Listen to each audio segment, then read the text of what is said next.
અમે લાઈવ જોયેલું છે. અમારે ત્યાં જે નાના બાળકો આવે છે ને એ ગૌશાળામાંથી પાછા જવા માટે રડે છે કે અમારે જવું નથી. આપણે બધા અત્યારે છે ને મોલમાં લઈ જાય, પાર્કમાં લઈ જાય.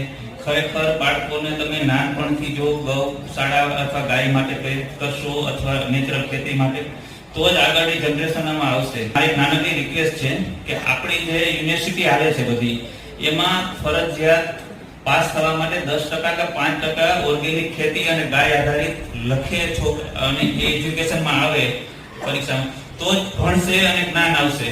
કારણ કે આપણે અત્યારે સંસ્કૃતિ અને આપણો દેશ છે કૃષિ પ્રધાન અને પશુ પ્રધાન દેશ છે. તો આપણા જે ભણતર છે આપણું, એમાં આનો જગ્યા જ નથી. ખરેખર કમ્પલસરી હોવું જોઈએ. દરેક યુનિવર્સિટીમાં મિનિમમ 2 ગાય હોવી જોઈએ. ગાયનું લાલન પાલન કેવી રીતના થાય, ગાયના ફાયદા કેટલા છે, ઓર્ગેનિક ખેતીના ફાયદા કેટલા છે, કેમ કરવી જોઈએ, એ પાઠ્યપુસ્તકમાં